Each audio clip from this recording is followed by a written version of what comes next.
জঙ্গলের পাশে এক ঘরে একটা ছাগল তার 7 ছানা নিয়ে থাকতো। ছাগল তার ছানাদের খুব ভালোবাসতো আর তাদের আগলে রাখতো। অনেক সময় তাদের জন্য ঘাস আর ফল আনতে মা ছাগলকে ঘর থেকে বাইরে যেতে হতো। আর তখন এই ছোট ছোট ছানাগুলো ঘরের মধ্যে তাদের মাকে ছাড়াই থাকতো। ছাগল জানতো জঙ্গলে এক বদমাইশ শিয়াল থাকে, তার নজর পড়েছে তার ছোট ছোট ছানাদের ওপর। তাই ছাগল তার ছানাদের সব সময় বিপদ থেকে রক্ষা করত। এরকমই একদিন ছাগল তার ছানাদের জন্য খাবার আনতে বাইরে যাচ্ছিল। তখন সে তার ছানাদের বলল, দেখো ছানারা, আমি বাইরে যাচ্ছি, তোমরা সবাই ঘরের ভেতরেই থেকো। দরজাটা ঠিক মতো বন্ধ করো, আমি ছাড়া যদি অন্য কেউ আসে তোমরা দরজা খুলবে না, ঠিক আছে? হ্যাঁ, ঠিক আছে মা। কিন্তু আমরা তোমাকে কিভাবে চিনবো আর কিভাবে বুঝবো যে দরজার সামনে তুমি এসেছো? বলো। আমি এই গানটা শোনাবো। দরজা খোলো সোনারা আমার, তোমাদের মা এসেছি।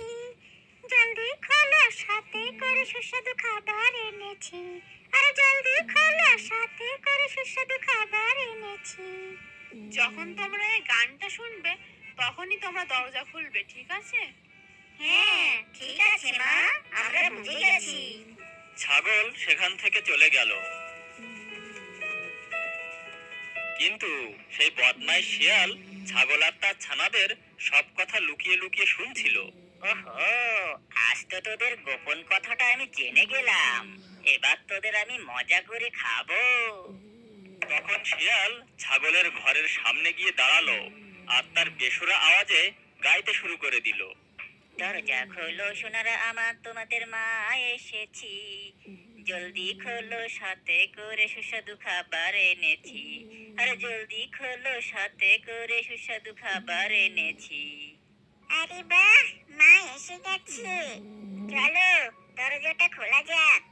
কিন্তু মা এত তাড়াতাড়ি কিভাবে আসলো? হ্যাঁ, দরজাটা খোলো, মা খুব সুস্বাদু খাবার এনেছে।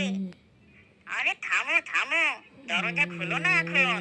এই গলার আওয়াজ তো আমাদের মায়ের না? মা তো কত সুন্দর গায়। এটা তো কোনো ব্যাঙ গাইছে বলে মনে হচ্ছে। ঠিক বলেছিস ছোট, এটা আমাদের মা না। হ্যাঁ হ্যাঁ, এটা আমাদের মা নয়।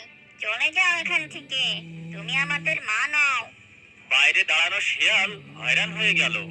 আরে বাবা, আমি তো তোমাদের মা, দরজাটা খোলো। না না, তুমি আমাদের মা হতে পারো না।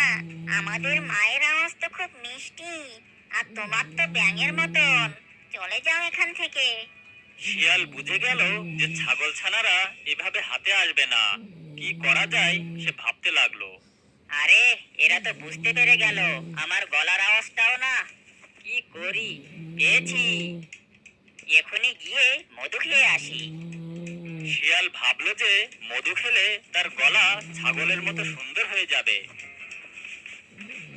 শিয়াল জঙ্গলে মৌমাছির চাক খুঁজলো আর সেখান থেকে যেমনি তেমনি করে একটু মধু খেলো আর আবার ছাগলের ঘরের সামনে আসলো।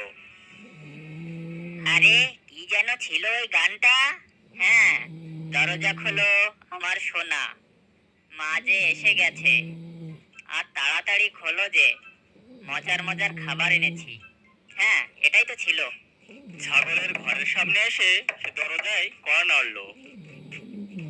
শিয়াল সেই ছাগলের গলার মতো আওয়াজ বের করার অনেক চেষ্টা করলো। দরজা খোলো সোনারা আমার, তোমাদের মা এসেছি। জলদি খোলো, সাথে করে সুস্বাদু খাবার এনেছি। আরে জলদি খোলো, সাথে করে সুস্বাদু খাবার এনেছি। মনে হচ্ছে মা এসে গেছে। হ্যাঁ হ্যাঁ, আওয়াজটা তো মায়ের মতো মিষ্টি। চলো দরজাটা খোলা যাক, মা সাথে করে সুস্বাদু খাবার এনেছে। হ্যাঁ হ্যাঁ, দরজা খোলো। দাঁড়াও, আগে আমাকে দেখতে দাও, বাইরে মা আছে নাকি অন্য কেউ। ছানাটা দরজার সামনে গেল আর ফুটো দিয়ে দেখতে লাগলো। সে কালো পা দেখতে পেল। এ আমাদের মা নয়, ওনার পা তো ফর্সা ফর্সা, আর এর পা তো কালো কালো দেখতে। এ আমাদের মা নয়, দরজা খুলো না। সে দরজার কাছে গেল আর বলল, তুমি আমাদের মা নও, তোমার পাটা কালো, কিন্তু আমাদের মায়ের পাটা ফর্সা। চলে যাও এখান থেকে। তুমি আমাদের মা নও, চলে যাও এখান থেকে। এবার শিয়াল হয়রান হয়ে গেল। এগুলো ছাগলের ছানা নাকি গোয়েন্দা? শিয়ালও এত তাড়াতাড়ি হার মানার পাত্র নয়। সে গেল গ্রামের দিকে।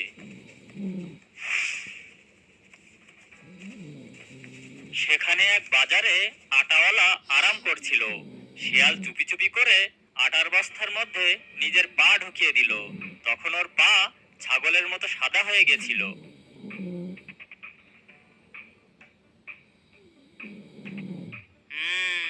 এবার দেখছি কিভাবে দরজা না খোলে।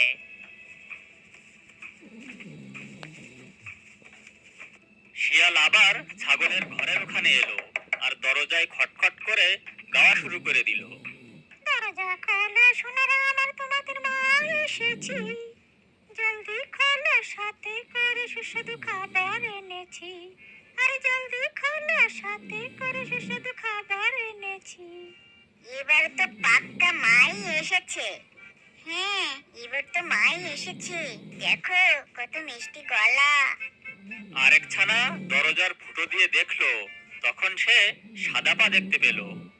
হ্যাঁ, পাটাও ফর্সা। চলো না দরজাটা খোলা যাক, আমার খুব খিদে পেয়েছে। হ্যাঁ হ্যাঁ, মা এসেছে, চলো চলো দরজা খুলি। না না, দরজাটা খুলো না, ওটা মা না, অন্য কেউ এসেছে। কিন্তু অন্য ছানারা ছোটুর কথা একদমই শুনলো না। গিয়ে দরজা খুলে দিল। আর তারপর কি হলো? শিয়াল খুব জোরে চেঁচালো। হি হি হি হি, আমার সোনা বাচ্চারা, আমি হলাম তোমাদের মা। তোমাদের আমি খাবার দেওয়ার জন্য না, খাবার জন্য এসেছি। শিয়াল ঘরের ভেতরে ঢুকে গেল। ওকে দেখে ছানারা অনেক ভয় পেয়ে গেল। সবাই চিল্লাতে লাগলো, তারা এদিক ওদিক পালাতে লাগলো আর শিয়ালের থেকে লুকাতে লাগলো। কেউ পর্দার পেছনে লুকালো, তো কেউ খাটের তলায়। একটা ছানা টেবিলের তলায় লুকিয়ে পড়লো আর দুটি ছানা ঝুড়ির নিচে লুকালো। একটা ছানা কিছুই বুঝে উঠতে পারছিল না। সে অতপ্ত হয়ে এক জায়গায় দাঁড়িয়ে থাকলো। এবার কিভাবে বাঁচবে আমার থেকে? আমি তোমাদের ধরেই ছাড়বো। শিয়াল এক এক করে সব ছানাদের খুঁজলো আর ধরে একটা বস্তায় ভরলো।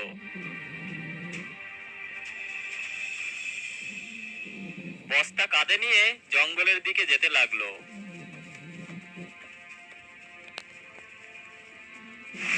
ওহো, ছোট্ট ছোট্ট মিষ্টি মিষ্টি বাচ্চা, আজকে তো আমার সত্যিই ভুড়ি বোঝ।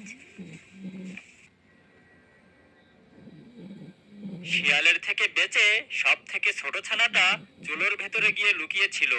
শিয়াল তাকে দেখতেই পায়নি, সে বেঁচে গেল।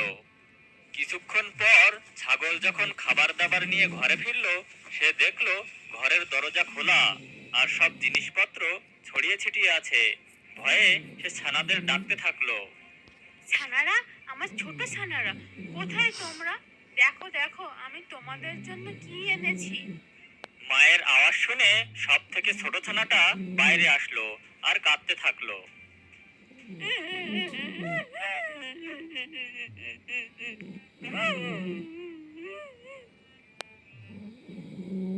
তুমি কাঁদছো কেন?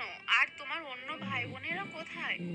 ছোট ছানা কাঁদতে কাঁদতে তার মাকে সব বলল। ছাগল রেগে মেগে লাল হয়ে গেল। আমার ছানাদের নিয়ে গেছে, ওর এত সাহস! এক্ষুনি ওর মজা দেখাচ্ছি, চলো আমার সাথে ছানাদের আর ওই শিয়ালকে গিয়ে খুঁজি। অন্যদিকে শিয়াল সেই বস্তা নিয়ে দৌড়াচ্ছিল। কিছুক্ষণ পর সে হাঁপিয়ে গেল আর ভাবলো, এখন কিছুক্ষণ জিরিয়ে নি। এমনিতে ছানারা কোথায় দৌড়ে পালাবে, কারণ বস্তার মুখ তো বন্ধ। জিরানোর পর ওদের মজা করে খাবো। এমনটা ভেবে শিয়াল বস্তাটা নিচে রেখে একটা বড় গাছের নিচে বিশ্রাম নিচ্ছিল। ক্লান্ত থাকার কারণে সে সেখানেই ঘুমিয়ে পড়ল। ছাগল আর তার ছোট ছানা শিয়ালকে খুঁজতে খুঁজতে শিয়ালের নাক ডাকার আওয়াজ শুনতে পেল।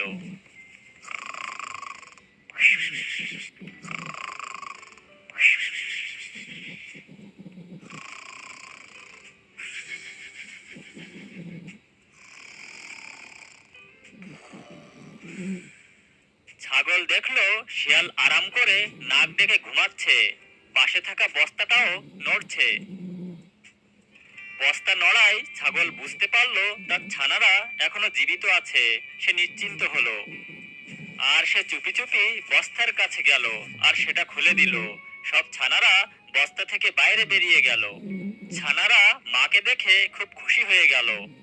এদিকে সেই ছোট্ট ছাগল ছানা একটা বড় পাথর আনলো আর বস্তার ভেতর ঢুকিয়ে দিল। আর তার দেখা দেখি অন্য ছানারাও পাথর এনে সেই বস্তার ভেতর ভরে দিল। ছাগল দড়ি দিয়ে বস্তার মুখ বেঁধে দিল আর ঝোপের আড়ালে গিয়ে লুকিয়ে থাকলো, এটা দেখার জন্য যে পরে কি হয়। কিছু সময় পর শিয়ালের ঘুম ভাঙলো। ওহো, অনেক দেরি হয়ে গেল। এবার আমি আমার ডেরায় যাই আর ছোট ছোট ছানা খাই। শিয়াল বস্তাটা নিয়ে বেরিয়ে পড়লো। আরে, হঠাৎ করে বস্তাটা এত ভারী হলো কিভাবে? হয়তো আগের মতোই আছে। আমি ক্লান্ত হয়ে গেছি, তাই ভারী মনে হচ্ছে। যাই, তাড়াতাড়ি গুহায় গিয়ে এগুলোর একটাকে খেতে হবে আজ। কিন্তু সেই পাথরে ভরা ভারী থলিটা আর সামলাতেই পারছিল না। নদী পার হওয়ার জন্য যেই না সে পানির মধ্যে নামলো, পা ফসকে সে পানিতে পড়ে গেল আর স্রোতে ভাসতে থাকলো। আরে, কে আছো? আমাকে বাঁচাও, বাঁচাও, আরে বাঁচাও। ছাগল আর তার সাত ছানা শিয়ালের এই অবস্থা দেখে হাসি বন্ধই করতে পারছিল না। শিক্ষা, খারাপ কাজের ফল সবসময় খারাপই হয়।